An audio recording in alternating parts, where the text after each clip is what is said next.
अयाशी मदरसा करीब है, वहाँ देख सकते हैं। जिल्द पहला है और सफ़ा 5वां है। बैरूत की लौ और लबनान की चाप है, जिसमें इमाम बाकिर अलैहिस्सलातु वस्सलाम फरमाते हैं कि इन्नल्लाह जअल विलायतना कुतुबुल कुरान व जमीउल कुतुब।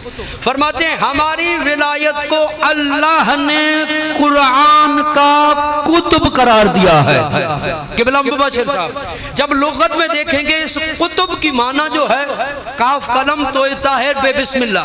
आप गूगल में भी सर्च करेंगे, इसकी माना यह है कि ऐसी कील जो आटे की चक्की के दरमियान लगाई जाती है, अगर ये कील रहेगी तो गंदुम से आटा बनेगा, अगर ये कील निकल जाएगी तो चक्की रहेगी मगर काम नहीं करेगी। मौला फरमाते हैं हमारी विलायत कुरान का कुतुब है। जिस तरह से इस चक्की में इस कील का काम है, कील होगी तो चक्की काम करेगी, बिल्कुल इसी तरह से हमारी विलायत होगी तो कुरान फायदा देगा, अगर विलायत नहीं होगी तो कुरान लानत करेगा।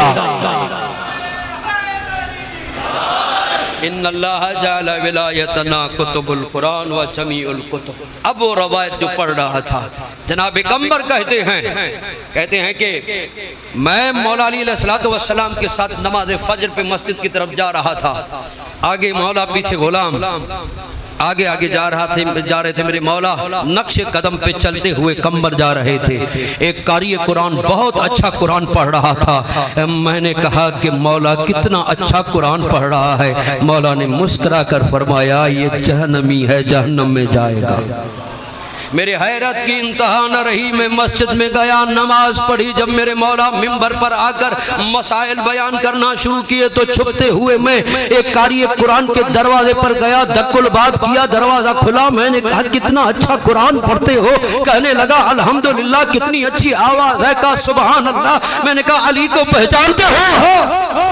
एक होती है रवायत का तर्जमा, एक होती है तर्जमानी। मैं तर्जमानी करूंगा, आखिर तक तवज्जो चाहता हूँ। का अली को पहचानते हो? का अली को नहीं पहचानता। अली को जानते हो? अली को नहीं जानता। का नहीं पहचानते। का नहीं पहचानता। का अली को नहीं पहचानते हो तभी तो लानती हो।